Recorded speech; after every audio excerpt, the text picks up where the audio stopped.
Bismillahirrahmanirrahim. Bismillahirrahmanirrahim. Assalamualaikum warahmatullahi wabarakatuh. Alhamdulillahirabbil alamin. Nahmaduhu wa nasta'inuhu wa nastaghfiruh. Wa na'udzu billahi min shururi anfusina wa sayyiati a'malina. Man yahdihillahu فلا مضل له ومن يضلل فلا هادي له أشهد أن لا إله إلا الله وحده لا شريك له وأشهد أن محمدا عبده ورسوله وصفيه من خلقه وخليله محمد صلى الله عليه وسلم وعلى آله وصحبه الكرام. Kaum muslimin dan muslimat sidang jamaah salat subuh yang diberkahi oleh Allah Subhanahu wa taala. Pujian dan syukur kita tiada hentinya senantiasa kita panjatkan kehadirat Allah.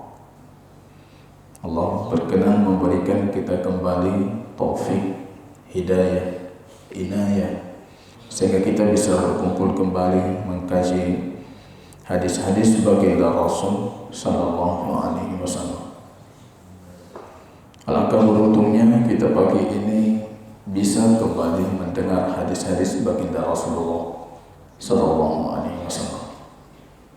Satu keutamaan yang sangat menonjol sekali siapa yang mempelajari hadis baginda Rasul dibandingkan mempelajari ilmu-ilmu lainnya.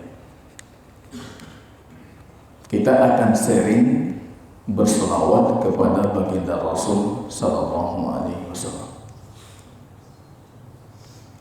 Jadi makin banyak kita pelajari hadis baginda Rasul, makin banyak kita bersalawat kepada baginda Rasul. In sallaita alaihi wahidan sallallahu alaika asyar. Sekali kita bersalawat, Allah bersalawat kepada kita itu 10 kali, dan selawat Allah itu pengampunan. Yang menariknya jemaah rahimakumullah, ada beberapa ulama kita yang mencoba menghitung berapa kali Syekh Albani rahimahullah berselawat dalam kitab-kitab hadisnya. Kita tahu Syekh Albani hampir semua karya tulis beliau itu berkaitan dengan hadis. Berapa kali beliau selawat? Setiap menyebutkan nama Rasul pasti beliau akan berselawat. Kalau dihitung, rupanya beliau berselawat dalam buku-bukunya lebih dari 35.000 kali. Syekh Albani rahimahullah berselawat dalam bukunya itu lebih dari 35.000 kali. Kalau lipatan pahala, saya coba membayangkan 35.000 kali kita yang membaca bukunya tertuntut juga untuk berselawat.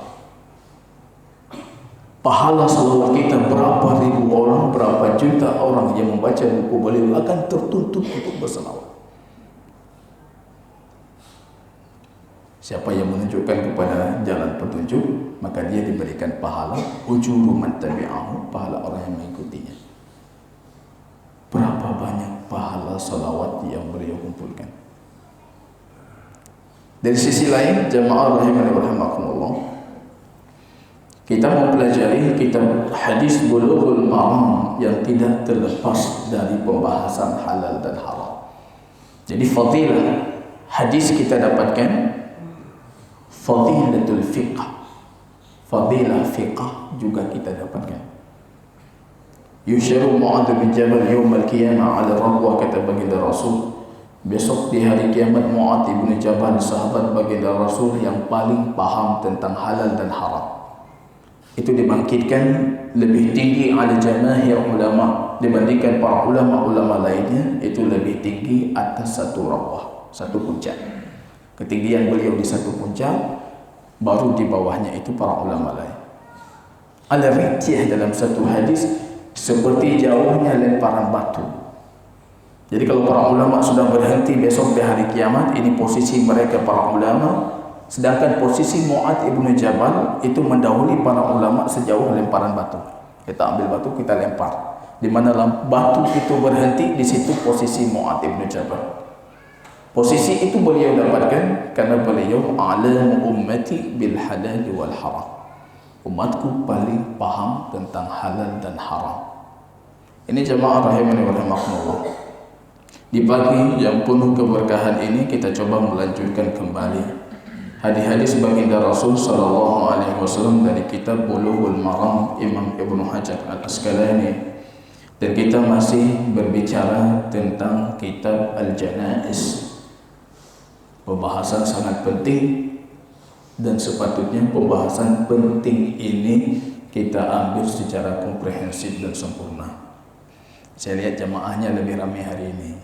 Artinya pembahasan yang lalu sudah lewat. Saya khawatir minggu depan lebih sedikit lagi pembahasan yang akan datang juga akan lewat. Janaiz, pembahasan jenazah ini disebutkan oleh Imam Ibnu Hajar tidak kurang dari 65 hadis. Sepatutnya semua pembahasan hadis-hadis yang beliau sebutkan itu sudah sangat kita pahami. Ya, lebih suka jamaah itu yang terus dalam kondisi istiqamah. Walaupun berapa orang, tidak penting. Yang penting nanti ketika praktek tidak muncul masalah yang di belakang. Ini Ustaz gimana pembahasan itu? Padahal pembahasan itu sudah kita bahas. Ini jamaah rahimani wa rahimakumullah. Pembahasan terakhir kita bicarakan itu pembahasan tentang bersegera membayar utang si mayit. Kemarin kita berbicara tentang pentingnya membayar hutang. Jangan garang ketika ngutang, ketika bayar hutang justru jadi garang. Jadi memelas ketika minta hutang, laki hutang, halu susu, ubud susu, tapi ketika ditagih utangnya tiba-tiba sudah jadi sulit untuk ditagih utang. Jangan sedemikian. Apapun yang kita lakukan dalam hadis baginda Rasul, bahkan walaupun jihad fisabilillah, tertumpah darah kita dalam berperang di jalan Allah, habis harta kita dalam berperang di jalan Allah, nyawa kita itu dicabut oleh Allah dalam kondisi jihad fisabilillah, tetap jiwa ruh kita itu mu'allaqah. Ruh kita itu digantung. Tidak ada kejelasan ke nerakakah dia atau ke syurga. Digantung. Hatta yuqda'an, sehingga hutangnya itu dilunasi. Ini jamaah rahimakumullah. Jangan main-main dengan hutang. Baik yang sifatnya hutang kita dengan Allah lebih utama untuk kita lunasi, ataupun hutang kita dengan hamba Allah. Kalau hutang dengan Allah itu mabniyun 'alal musamaha. Allah pasti mengampuni. Insyaallah gampang. Kalau dengan Allah itu gampang. Yang penting ada niat yang tulus, dengan Allah gampang. Yang masalahnya hutang kita dengan hamba Allah mabniyun 'alal syihah. Karena hukum asal hutang dengan hamba Allah itu standarnya standar pelit, syihah. Hukumnya belum dilunasi. Jadi jangan berpikir insya Allah kalau saya mati, kalau saya wafat, kawan saya akan memaafkan. Ya, berpikir lagi. Karena mabniyun 'ala syihah. Hukum dasarnya itu pelit. Jangan kita pikir insya Allah nanti kawan insya Allah kalau sudah saya wafat pasti kasihan nanti. Pasti dimaafkan. Tidak, itu menyelisihi kaidah dasarnya.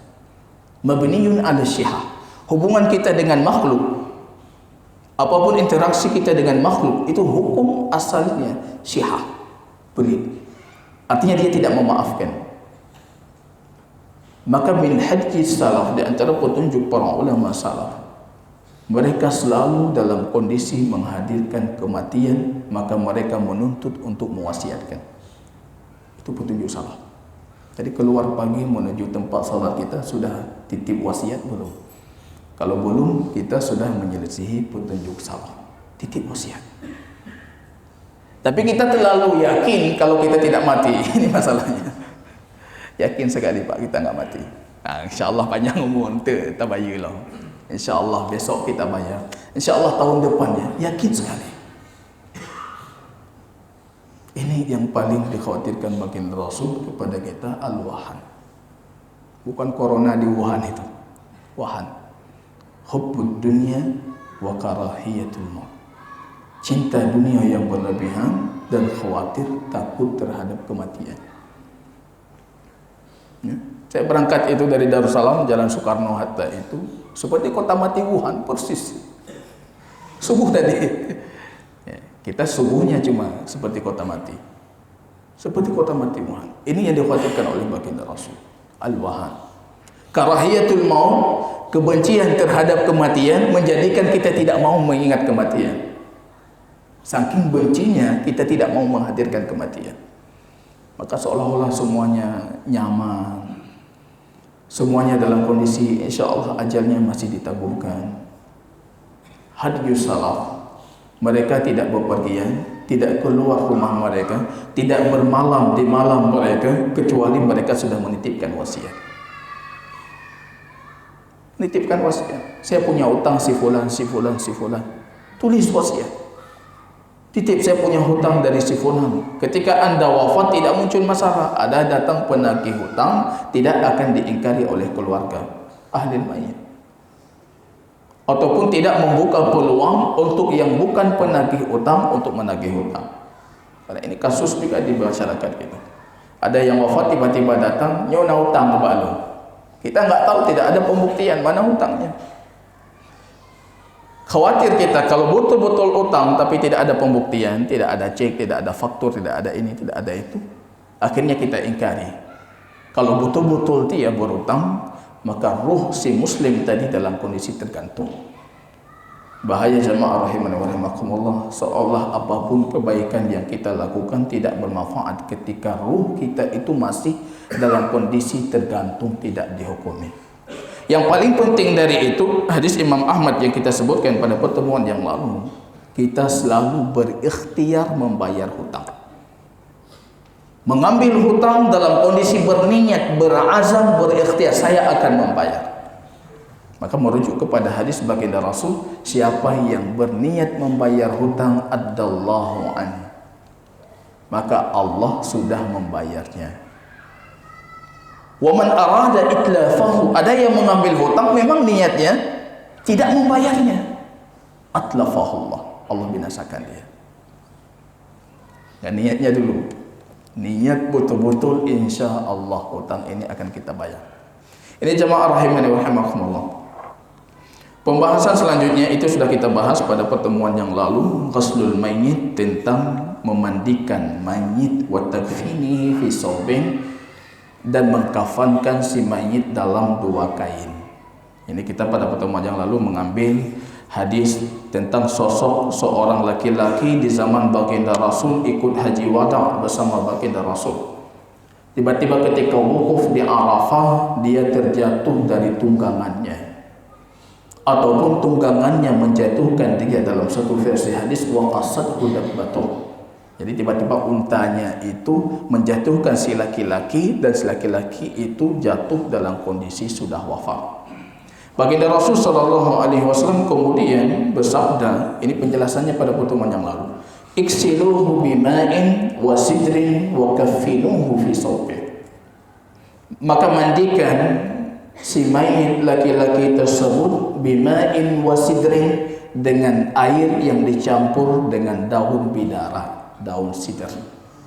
Jadi daun sidr itu dikeringkan, kemudian ditumbuk jadi seperti tepung, baru dicampur dengan air dan dimandikan.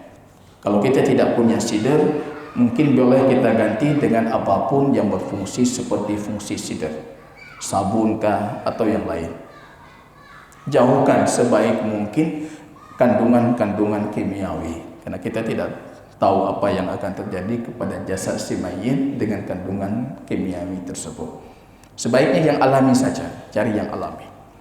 Sebaiknya sidr, karena sidr itu sesuai dengan sunnah baginda Rasul sallallahu alaihi wasallam. Apalagi sekarang lagi ngetren itu beli bibit bidara sidr. Beli saja, tanam di rumah untuk persiapan mati. Jangan khawatir dengan mati, justru kita bersiap-siap untuk mati. Beli sidr. Kita balik sidr. Setidaknya dalam hadis itu menjadikan syaitan-syaitan akan menjauhi rumah yang ditanam di situ bidara. Ada sidr, dijauhi oleh syaitan. Wa kaffinuhu fi thawbain, dan kafankan dia dalam 2 kain ihramnya. Ini sudah kita bahas panjang lebar bagaimana hukum orang dalam kondisi berihram haji kemudian wafat, bagaimana cara dia dimandikan dan bagaimana cara dia dikafankan. Orang muhrim, kesimpulan dari pertemuan yang lalu, itu dikafankan di kain ihramnya. Dikafankan di kain ihramnya. Dan tidak berkewajiban ahlil mayyit untuk menunaikan, menyelesaikan prosesi hajinya. Enggak perlu itu. Dalam hadis baginda Rasul mengatakan fa innahu yub'atsu yaumal qiyamah mulabbiyan. Karena fadilahnya orang yang wafat dalam kondisi haji, dia akan dibangkitkan besok di hari kiamat dalam kondisi bertalbiyah. Besok di hari kiamat bangkit dengan baju ihramnya, dia mengatakan talbiyahnya labbaik Allahumma labbaik.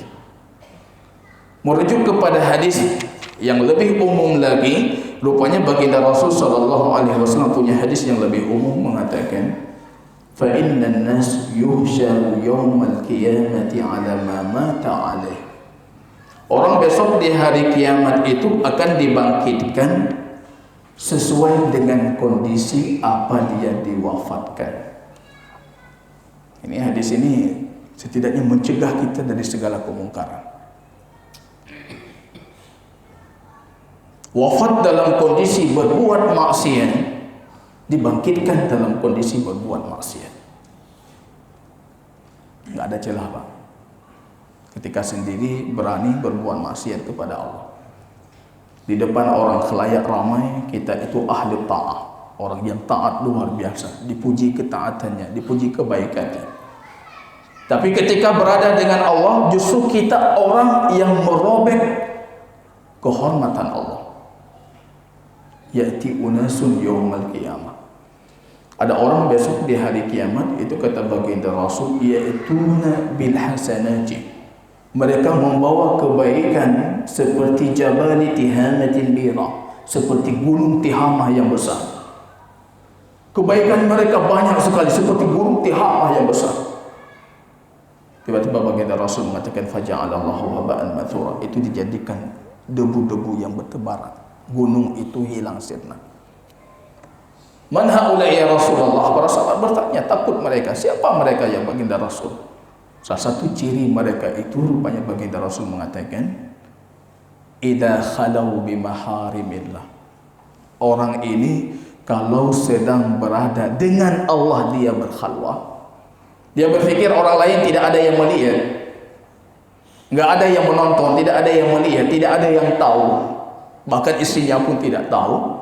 Takhalau bimaharimillah intahakuha, baru dia merobek kehormatan Allah. Dia berbuat maksiat, dia pikir enggak ada yang lihat. Padahal Allah itu Al-Basir, yang Maha melihat. Allah itu Al-Basir. Allah itu Al-Muhaimin, bukan cuma melihat. Allah tahu apa yang kalian pikirkan, bagaimana cara Allah menghukumi kalian. Allah tahu. Maka jangan pernah di depan orang kita baik, justru ketika sendiri dengan Allah kita itu orang yang pertama kali merobek kehormatan Allah. Yusyarun nas yaumal qiyamah ala ma mata alaih. Orang itu akan dibangkitkan besok di hari kiamat sesuai dengan kondisi apa dia diwafatkan. Dibuatkan dengan asar lain, an-nasu yamutuna ala ma syabba alaih. Orang akan wafat sesuai dengan kebiasaannya. Coba kita gabungkan dua hadisnya. Orang wafat sesuai kebiasaan, punya kebiasaan baik, akan wafat dalam kondisi baik, besok di hari kiamat dibangkitkan dalam kondisi sedang melakukan kebaikan. Tapi kalau punya kebiasaan keburukan, Allah akan mewafatkan dalam kondisi keburukan, dan besok di hari kiamat akan dibangkitkan dalam kondisi melakukan keburukan. Tadi kita mulai berfikir-fikir ini, seperti apa kondisi kita nanti ketika kita dibangkitkan. Kalau muhrim dibangkit dalam baju ihramnya, fi saubih dalam satu riwayat, dengan menggunakan dua kain ihram saja. Yuhsyaru yaumal qiyamati mulabbiyan, dan dia dibangkitkan dalam kondisi bertalbiyah. Ini jemaah rahimani wa rahimakumullah, pembahasan detailnya sudah kita bahas pada pertemuan yang lalu, dan di sini jelas sekali baginda Rasul memerintahkan untuk memandikan mayit, dan ini yang akan kita bahas hari ini. Pembahasan ini akan coba kita bahas dalam sisi teoritis dulu, dalam sisi kita baca hadisnya, penjelasan hadis. Kalau Allah berkenan di kesempatan ke depan, bukan ke depan kita lanjutkan hadis, ke depannya lagi itu memang harus dipraktekkan. Jadi kalau memandikan jenazah mau kita bahas sedetail apapun sulit dipahami kalau bukan dipraktekkan. Cuma masalahnya kajian kita subuh, siapa yang mempersiapkan ini? Ada insya Allah. Yang penting siap semuanya, siap segala yang kita butuhkan, siap insya Allah bisa kita praktekkan. Betul-betul praktek mandi pakai air. Pakai, kalau betul-betul dia lebih mudah kita pahami. Kita punya boneka di dalam Ustaz. Oh ada, siap. Bisa diletakkan di atas meja. Cuma pura-pura siram saja, boleh. Insya Allah. Kedua pertemuan ke depan prakteknya insya Allah. Dari hadis ini baginda Rasul memerintahkan iksilu, mandikan si jenazah, si mayit. Hukum asal dari perintah itu wajib, maka mayoritas para ulama mengatakan itu fardul kifayah. Kecuali Imam Malik yang mengatakan sunnah muakkadah. Jadi hampir jumhur para ulama berpendapat memandikan si mayit itu fardul kifayah. Artinya tidak boleh tidak kita lakukan. Kalau kita meninggalkan seluruh umat Islam ikut berdosa. Ini kembali mengingatkan kita tentang poin paling mendasar dalam pembahasan jenazah. Jenazah itu 3 standar. Standar yang pertama, ikram al-mayyit, muliakan si mayit. Itu standarnya. Apapun yang kita lakukan, tetap hukum asalnya kita muliakan si mayit. Bagaimana kita muliakan dia? Kita muliakan dia dengan kita kondisikan dia dalam kondisi suci. Kita sucikan. Cara kita mensucikan di sini dengan cara memandikan. Kita hilangkan semua kotoran sehingga mayit ini dalam kondisi suci menjumpai Tuhannya. Standar yang kedua itu tahsin li ahlil mayyit, membuat kebaikan untuk keluarga si mayit yang ditinggalkan. Ini membuat kebaikan. Jadi kita buat makanan, kita buat ini, pembahasan sudah kita bahas pada pertemuan yang lalu, hanya untuk memuliakan dan tahsin. Kita melakukan takziah, kita melakukan macam-macam supaya keluarga si mayit ini hilang sedikit ataupun meringankan dari rasa dukanya. Dan standar jenazah yang ketiga sesuai dengan petunjuk baginda Rasul itu ibadah lil ahya, ibadah untuk orang yang hidup. Jadi 3 dia. Untuk kita ibadah, untuk si mayit ini kemuliaan, dan untuk keluarga si mayit ini kebaikan. Artinya hilang rasa kesedihan dia dan lain sebagainya. Jamaah rahimani wa rahimakumullah, kita lanjutkan pembahasan kita hari ini tentang kaifiyah memandikan jenazah. Kita mulai pembahasan pertama. Imam Ibnu Hajar menyebutkan satrul mayyit inda ghasli, menutup aurat si mayit ketika dimandikan. Ini hukum asal yang paling penting sekali. Auratnya tetap harus kita jaga hayyan wa mayyitan. Muslim, mukmin harus dijaga auratnya dalam kondisi hidup ataupun dalam kondisi mati. Jadi ini kita pahami dulu. Ini artinya aurah harus kita tutup. Nanti apapun praktek yang kita lakukan di bawah bagian auratnya, artinya itu harus dilakukan di bawah kain.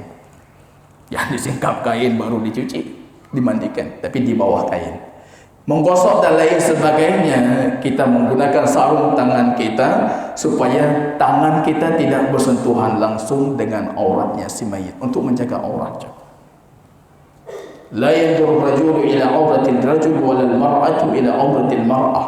Jangan orang laki-laki itu melihat aurahnya si laki-laki, dan jangan juga si wanita itu melihat aurahnya si wanita. Kalau laki-laki untuk laki-laki tidak boleh, apalagi laki-laki untuk perempuan. Itu hukum asal. Tutup auratnya si mayit. Kita baca hadisnya, hadis Aisyah radhiyallahu taala anha qalat, "Lamma arada ghuslan Nabi sallallahu alaihi wasallam." Ini kisah paling menyedihkan dalam sejarah Islam, kisah wafatnya baginda Rasul. Anas mengatakan tidak ada cahaya lebih sempurna kecuali ketika hari kedatangan baginda Rasul. Tidak ada kegelapan yang lebih gelap dibandingkan hari wafatnya baginda Rasul. Kita cuma bisa mengimajinasi, membayangkan. Mereka para sahabat yang hidup dengan baginda Rasul, yang merasakan bagaimana manisnya hidup dengan baginda Rasul, tiba-tiba di hari itu mereka ditinggalkan oleh baginda Rasul. Ini bercerita Aisyah tentang prosesi pemandian baginda Rasul sallallahu alaihi wasallam. Ini salah satu alasan. Tadi pertemuan yang lalu, 2 pertemuan yang lalu ada yang bertanya, kan sunnahnya disegerakan jenazah. Kita masih ingat ya? Kan sunnahnya disegerakan jenazah itu dimandikan, dikafankan dan dikuburkan. Tapi kenapa baginda Rasul itu diakhirkan? Bahkan berhari-hari.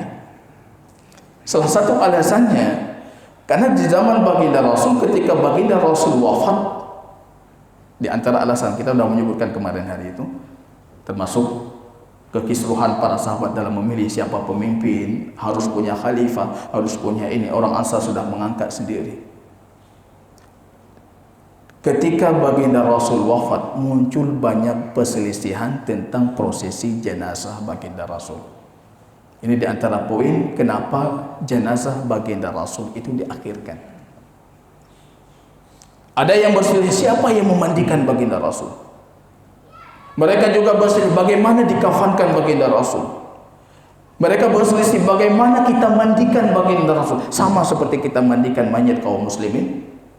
Mereka juga berselisih di mana sepatutnya baginda Rasul dikuburkan. Coba lihat, banyak sekali perselisihan itu. Belum lagi ketika baginda Rasul wafat, masih banyak para sahabat termasuk Umar Ibn Khattab yang meyakini Rasul tidak wafat. Sekarang coba bersama saya kita hitung jarak waktunya. Dan banyak perselisihan tentang prosesi wafat baginda Rasul. Rasul wafat itu menjelang waktu zuhur hari Senin. Kalau wafatnya hampir sepakat jumhur para ahli sejarah itu 12 Rabiul Awal tahun ke-11 Hijriah. Menjelang zuhur hari Senin. Umar berdiri mengatakan Rasul tidak wafat, diangkat kepada Allah seperti diangkatnya Musa 40 hari. Kita tahu itu Umar menghunuskan pedangnya, mengancam siapa mengatakan baginda Rasul wafat, aku potong lehernya. Kisahnya datang Abu Bakar dari jauh yang sudah kita sebutkan pada pertemuan yang lalu ketika saya menjawab pertanyaan yang sama, datang mencium kening baginda Rasul, menyingkap kain selimutnya baginda Rasul, mencium keningnya, kemudian berkhutbah. Ini baru pertama dulu. Ini tahap pertama. Ketika Rasul sudah wafat, mereka sudah sepakat Rasul sudah wafat. Rupanya orang Ansar di kabilah-kabilah mereka, di kebun-kebun mereka, mereka mulai merundingkan siapa jadi khalifah. Mereka sudah mengangkat. Kita tahu lewat Umar dengan Abu Bakar, kemudian muncul cerita panjang sekali, akhirnya Abu Bakar dinobatkan jadi khalifah. Itu proses panjang itu. Setelah itu para sahabat, keluarga baginda Rasul yang berdiam di rumah baginda Rasul, mereka berselisih siapa yang mencucikan, memandikan baginda Rasul. Istrinya mengatakan kami yang lebih berhak. Abbas, Ali, Fadl, Usama ibn Husain, kekasihnya baginda Rasul sallallahu alaihi wasallam, mereka mengatakan kami laki-laki yang lebih berhak. Artinya siapa mencucikan sudah berselisih. Kalau kita baca hadis, sebentar lagi kita akan membaca hadis, rupanya juga mereka berselisih bagaimana kita mandikan. Ini Rasulullah. Apa mungkin kita pegang auranya? Apa mungkin kita mandikan, kita masukkan tangan kita ke tubuhnya baginda Rasul sehingga bersentuhan langsung dengan tangan baginda Rasul? Atau kita mandikan di bawah kain untuk menghormati baginda Rasul? Mereka berselisih di situ. Kemudian proses kafannya pun mereka masih berselisih. Menariknya, di mana dikuburkan pun mereka masih berselisih. Belum lagi siapa yang akan mengimami salat terhadap baginda Rasul? Kira-kira kita saja bingung tuh Pak. Kalau Rasul wafat, siapa yang jadi imam? Yang berani jadi imam untuk baginda Rasul? Siapa? Pak Imam berani jadi imam? Tak berani kita. Akhirnya mereka memutuskan semua akan salat sendiri-sendiri di biliknya Aisyah. Mereka akan salat secara sendiri-sendiri tapi berkelompok-kelompok. Masuk 10 orang, keluar 10 orang. Coba Anda bayangkan, seluruh kaum muslimin dari Jazirah Arab, mereka ingin berazam untuk salat terhadap jenazahnya baginda Rasul. Karena ini kehormatan luar biasa. Anda bayangkan 10 orang keluar, 10 orang keluar, 10 orang, ada ribuan orang yang mengantri. Kapan selesainya? Ini jawaban saya untuk yang mengatakan, Rasul kenapa telat? Bukan telat, itu kecepatan. Kalau kita yang melakukan, Rasul wafat di Senin menjelang duhur, berdiam jasadnya baginda Rasul sallallahu alaihi wasallam sampai malam Selasa. Hari Selasa sampai malamnya, artinya malam Rabu. Mayoritas para ahli sejarah mengatakan Rasul diwafatkan menjelang pertengahan malam di malam Rabu. Dikuburkan. Ada sebagian para ahli sejarah justru yang merajihkan itu Rasul diwafatkan bukan di malam Rabunya, justru di hari Selasanya. Hari Senin menjelang zuhur, malam Rabu wafat. Kurang lebih tidak sampai 2 hari itu.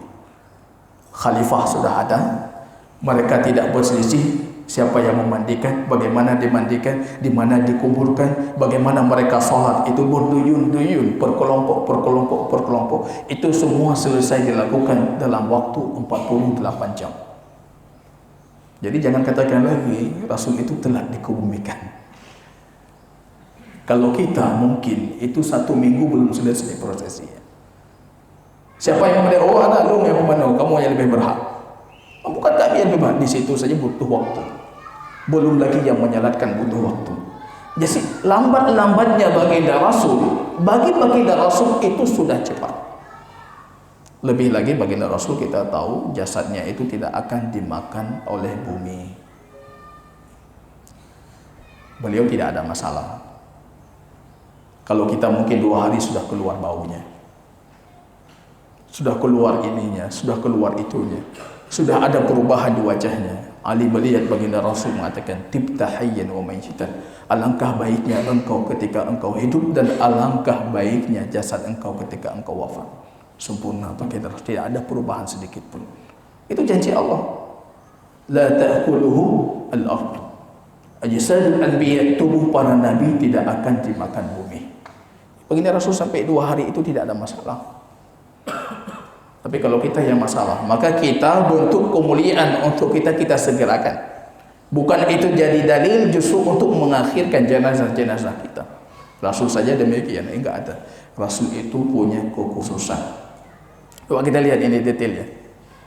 Semua itu selesai dilakukan dalam waktu kurang dari 48 jam.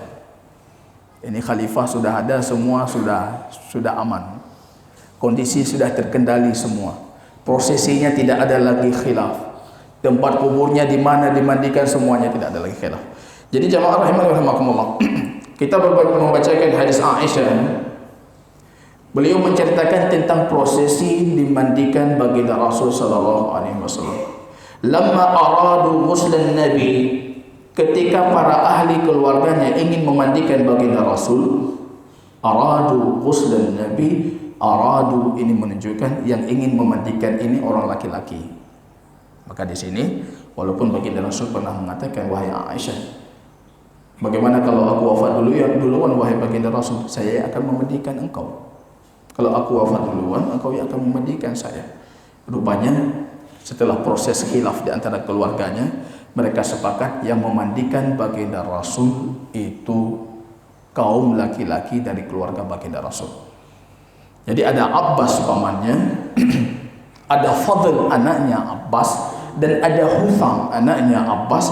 Kemudian ada Ali bin Abi Thalib, menantu dan keponakannya baginda Rasul. Dan ada Usamah ibn Zaid, anak dari anak angkatnya baginda Rasul sallallahu alaihi wasallam, Zaid ibn Harithah.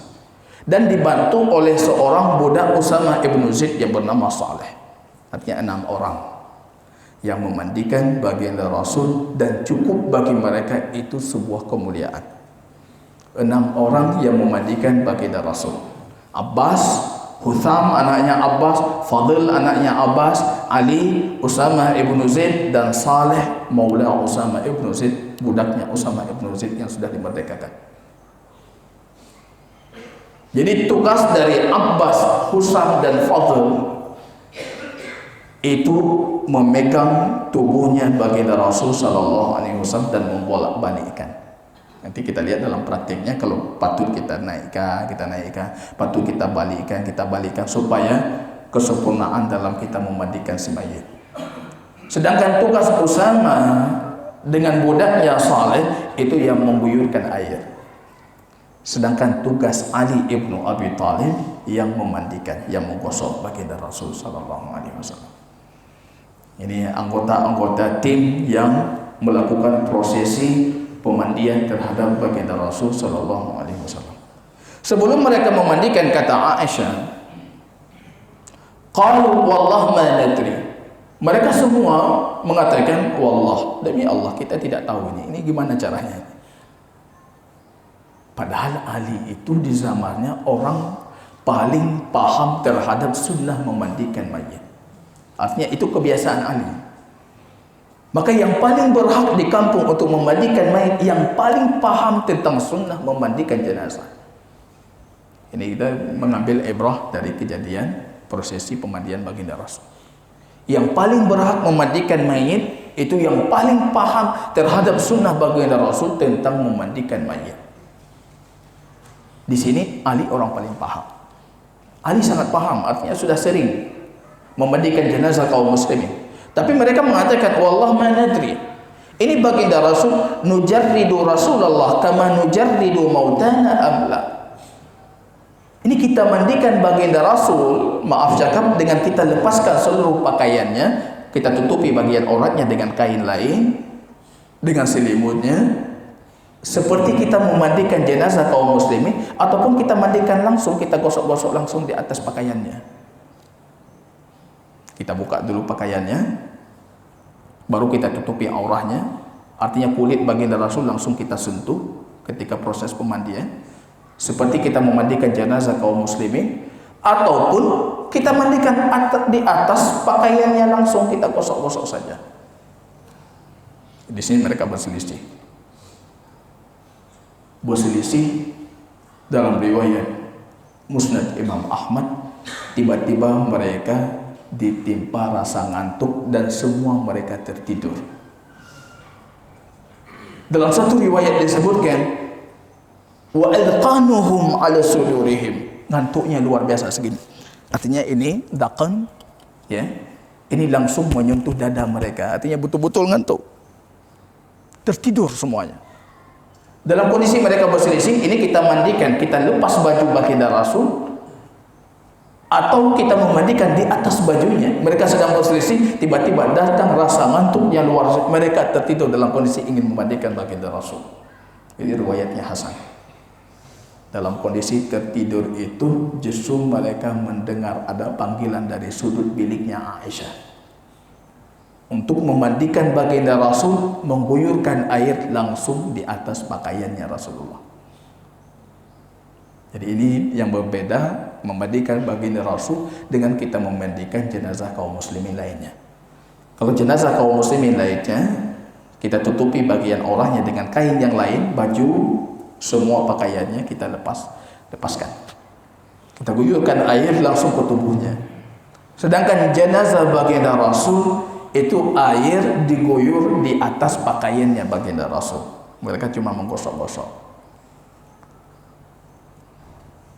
untuk menjaga kehormatan baginda Rasul sallallahu alaihi wasallam. Dan itu pun petunjuk wahyu datang dalam kondisi mereka itu tertidur. Maka ini yang dikisahkan oleh Aisyah radhiyallahu taala anha.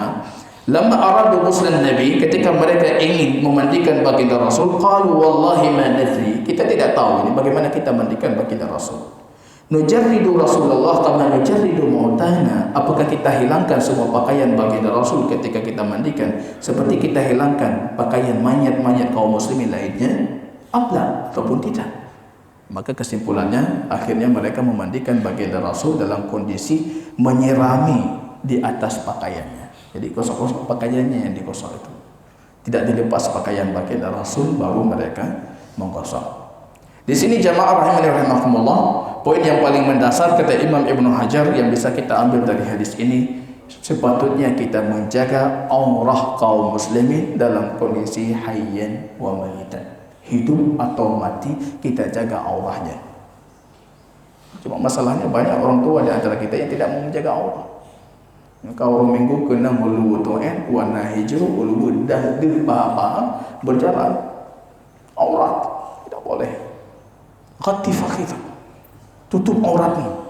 Fa innaha minal aurat, karena itu bagian dari aurat. Jangan tuntut kami menjaga aurat ketika anda wafat, ketika anda hidup tidak mau menjaga aurat. Aurat kita ma baina surrah wal fakhid, sampai lutut kita pun kita tutupi, itu aurat kita. Ketika wafat, karena dia menjaga auratnya ketika hidup, kita juga menjaganya. Ini tetap kita jaga auratnya. Cuma kalau selain baginda Rasul, kita membuka bajunya, membuka celananya, dan semua kainnya kita lepaskan, kita membasuh airnya langsung di atas tubuhnya. Kalau baginda Rasul, pakaiannya langsung yang dibasahi, kemudian digosok-gosok. Ini hukum pertama tentang menutup aurat mayit. Kita membaca sekilas, nanti penjelasan lebih lebarnya pada pertemuan ke depan. Kaifiyah ghuslul mayyit, bagaimana cara kita memandikan si mayit. Ini ada hadis yang paling menonjol di antara hadis lain tentang kaifiyah memandikan jenazah. Dan hadis itu hadis Ummu Atiyah.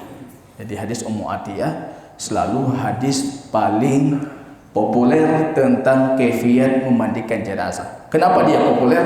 Karena hadis ini populernya dari sisi sanad. Sanadnya tinggi sekali. Sanadnya diriwayatkan oleh para ulama, para ahli hadis yang kibar. Dari sisi sanad dan dari sisi matan. Ini menjadikan hadis Ummu Atiyah aslun fil bab. Kata Imam Ibnu Munzir, kalau Anda berbicara tentang memandikan jenazah, maka hendaknya kalian belajar dari Ummu Atiyah. Kalau kita lihat jadi yang pertama hadis Ali, itu orang yang sering melakukan prosesi pemandian jenazah di masa baginda Rasul untuk kalangan laki-laki. Kalau untuk kalangan wanita itu Ummu Atiyah. Jadi Ummu Atiyah untuk kalangan wanita. Yang menariknya, sepeninggalan baginda Rasul, Ummu Atiyah kemudian hari bermukim di Basrah. Seluruh ulama Basrah dari kalangan sahabat dan tabi'in, kalau berbicara tentang memandikan jenazah, mereka tetap akan bertanya terlebih dahulu kepada Ummu Atiyah. Kita lihat ini peranan wanita di zaman baginda Rasul. Tidak sekaku peranan wanita di zaman kita. Kita yang hancur itu yang apa nih? Urinang bicara tak. Ummu Atiyah di Basrah. Ulama tabi'in, ulama sahabah itu merujuk kepada Ummu Atiyah, mendatangi Ummu Atiyah, bertanya kepada Ummu Atiyah tentang prosesi pemandian jenazah. Wanita harus hebat dalam Islam. Wanita harus hebat. Wanita punya peranan. Bukan peranan mereka cuma dapur macam-macam itu. Mereka punya peranan dalam umat. Ummu Atiyah mengisahkan prosesi pemandian jenazah putrinya baginda Rasul Zainab. Jadi anak putri baginda Rasul Zainab wafat. Yang memandikan ketika itu 3 orang. Asma binti Umais, istrinya Abu Bakar. Sofiyah binti Abdul Muttalib, artinya bibinya baginda Rasul. Kemudian Ummu Atiyah. Yang disebutkan riwayat, tidak tertutup kemungkinan ada orang-orang lain yang ikut membantu. Saya pikir juga kenapa 3 orang sedangkan Rasul saja butuh 6 orang. Mungkin ada orang lain tapi kurang popularitas, akhirnya tidak disebutkan. Yang disebutkan cuma 3 orang. Yang intinya ingin kita bicarakan, jangan masuk ke tempat pemandian jenazah kecuali orang-orang yang memang dibutuhkan untuk prosesi pemandian. Yang buka, siapapun yang masuk boleh, ataupun orang berlalu lalang masuk keluar masuk, tidak. Yang masuk ke tempat prosesi jenazah cuma orang yang memang dibutuhkan untuk prosesi. Jadi tidak tersingkap aibnya, tidak tersingkap ininya, tidak tersingkap itunya. Dan pahala besar bagi mereka yang memandikan jenazah. Kalau mereka ikhlas dalam memandikan, tidak memungut upah, tidak mengambil upah, ikhlas karena Allah, dan kemudian menjaga rahasia si mayit. Itu pahala besar menunggu kita. Ini Ummu Atiyah bercerita tentang wafatnya putri baginda Rasul. Beliau mengatakan, dakhala alaina an-nabiy sallallahu alaihi wasallam wa nahnu nughassilu ibnatahu. Masuk kepada kami baginda Rasul sallallahu alaihi wasallam dan kami dalam kondisi memandikan putrinya Zainab. Faqal ighsilnaha 3 aw 5 aw akthar min dhalika in ra'aytunna dhalik. Hendaknya kalian itu Asma bintu Umais, Ummu Atiyah dan Sofiyah bintu Abdul Muttalib, hendaknya kalian memandikan putriku Zainab 3 kali. Coba kita lihat di sini dimandikan 3 kali. Di hadis yang kemarin hari tentang orang yang jatuh dari kendaraannya ketika muhrim, itu iksiluh, cucilah walaupun sekali. Jadi hukum wajibnya sekali, sunnahnya sampai 3 kali. Rasul mengatakan cucilah, mandikan dia 3 kali, atau 5 ataupun 5 kali, atau aksara min dzalik, ataupun lebih dari 5 kali, tapi tetap kita menjaga hitungan ganjil. Sunnahnya dalam kondisi menjaga hitungan ganjil. Artinya kalau kita cuci tangannya, nanti kan prosesnya kita mulai dengan kita wudukan dulu sebelum kita mandikan. Kita cuci tangannya, itu kita cuci 3 kali. Kita cuci wajahnya, kita sirami wajahnya, itu 3 kali. Kita cuci rambutnya, itu 3 kali. Jadi 3 kali, 3 kali. Ataupun paling wajib, yang paling mendasar sekali 1 kali. Kalau memang itu mencukupi. 1 kali tangan, 1 kali kita istinsyakan, 1 kali kita kumur-kumurkan, 1 kali kita wudukan, kemudian 1 kali kita basuh bagian kanannya, kemudian 1 kali kita basuh bagian kirinya. Yang wajib 1 kali. Sunnahnya boleh 3 kali, 5 kali, tapi tetap kita menjaga hitungan ganjil. Jadi kalau misalnya kita butuhnya 6 kali, tambah sekali lagi supaya jadi hitungan ganjil. Ini 6 kali udah sempurna suci, tambah sekali lagi supaya jadi hitungan ganjil. Rasul mengatakan hendaknya kalian memandikan putriku 3 kali atau 5 kali, atau aksar min dzalik, atau lebih banyak dari itu, in ra'aitunna dzalik. Kalau kalian melihat itu lebih baik. Artinya tetap kembali ke ijtihadnya orang-orang yang ikut menyucikan, memandikan. Jadi mereka yang melihat, oh ini butuh 11 kali, ya 11 kali. Oh ini butuh 3 kali sudah sempurna, ya 3 kali sudah sempurna. Kalau berakhir dengan hitungan genap, tetap tambah 1 kali supaya jadi hitungan ganjil. Bima'in wa sutrin. Kembali Rasul menegaskan di sini sunnah menggunakan sidir. Jadi sidir, bubuknya itu kita larutkan dengan air, kita mandikan. Di sini kita dapat mengambil satu hukum lain, air yang suci kalau dicampur dengan barang yang suci tetap berhukum suci menyucikan. Jangan seperti di luar mereka mengatakan suci tapi tidak menyucikan. Kalau di luar air yang suci dicampur dengan benda ataupun zat yang suci, ini menjadikan air suci itu suci tapi tidak mensucikan. Tapi kalau versi hadis ini, sidir itu suci, kita campur dengan air yang suci, tetap dia suci menyucikan. Tidak terangkat menyucikannya dan dia cuma sebatas suci. Kalau tidak, prosesi jenazahnya tidak dilanjutkan.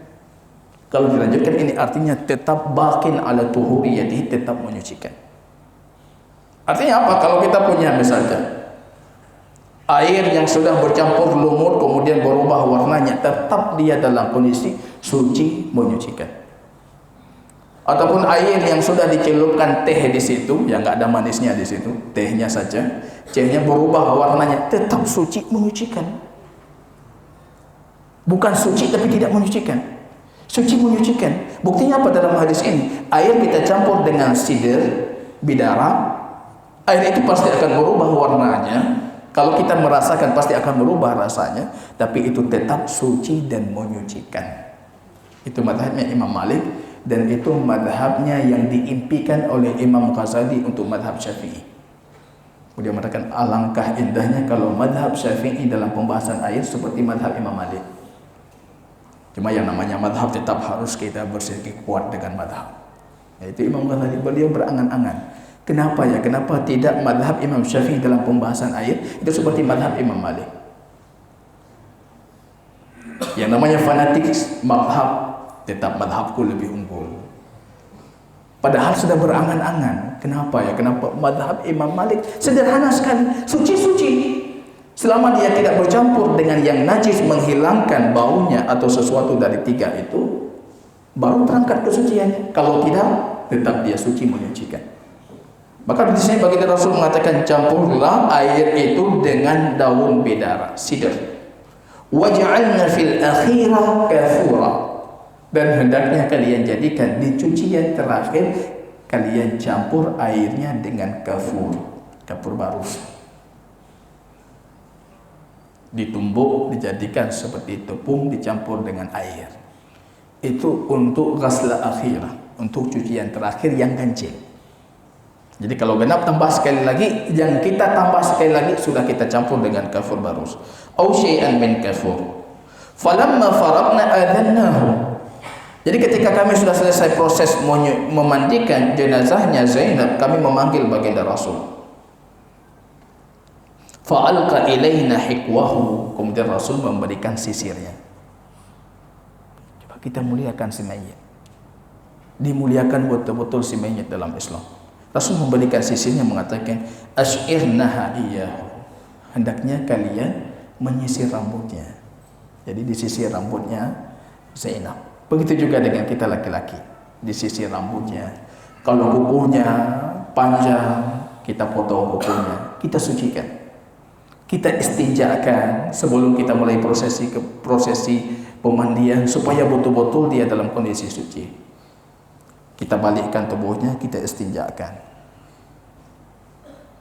Kita balikkan lagi, kita berdirikan seperti posisi seperti duduk supaya kita yakin semua kotoran itu sudah keluar. Dia supaya keluar lagi. Kita istinjakan sekali lagi. Jadi kita balikkan lagi, kita istinjakan lagi. Kalau sudah yakin sudah selesai dari najis-najisnya, baru kita mulai ke prosesi untuk kita wudukan. Baginda Rasul sallallahu alaihi wasallam ketika sudah selesai tadi, sudah disisir, sudah macam-macam, ibda'na bi mayaminiha wa mawadhi'il wudu' minha. Mulai dengan bagian kanan. Al-yamin kanan, al-yamin yumnun. Kanan itu keberkahan. Mulai dengan kanan. Wa mawadhi'il wudu', dan mulai dengan anggota wudhunya. Jadi kita mulai wudhukan pertama kali. Anggota wudhu, kemudian kita basuh bagian kanannya. Wa fi lafdhil Bukhari fa dhafarna sya'raha thalathata qurunin fa alqaina khalfaha. Dalam riwayat Imam Bukhari, Ummu Atiyah mengatakan ketika kami sisir rambutnya Zainab, itu rambutnya kami kepang jadi 3 kepangan dan kami letakkan di belakangnya. Jadi rambutnya dikepang, diletakkan di bagian tubuh belakang dari Zainab. Di sini tidak disebutkan Rasul yang memerintahkan ataupun ini hasil ide ijtihadnya Ummu Atiyah dan kawan-kawannya. Kalau tadi semua ada perintah, buat seperti ini, buat seperti ini, buat seperti ini. Tapi ketika menceritakan tentang kepangan rambut, Ummu Atiyah mengatakan fadhafarna, kami kepangkan. Perintah Rasul bukan ini. Kalau perintah Rasul artinya sunnah untuk mengepangkan rambut wanita 3 kepangan dan kita letakkan ke belakang. Merujuk ke satu riwayat lain Imam Muslim, rupanya di situ ada perintah Rasul. Perintah Rasul. Cuma masalahnya hampir sepakat seluruh para ahli hadis, kalau riwayat yang menunjukkan itu perintah Rasul itu wahmun dari Imam Muhammad ibn Salamah. Itu bukan riwayat yang benar. Yang benarnya justru yang riwayat Imam Bukhari, bukan perintah Rasul, tapi ini ijtihad, boleh-boleh saja. Jadi tidak ada kategori sunnah di sini, karena ini cuma sebatas ijtihad, ide dari Ummu Atiyah dan beberapa sahabiat yang lain yang ikut memandikan jenazahnya Zainab. Kita cukupkan di sini. Ke depan kita akan berbicara lebih detail lagi tentang pembahasan mencucikan dan mengkafankan. Kemudian baru kita coba untuk mempraktekkan. Jazakumullah.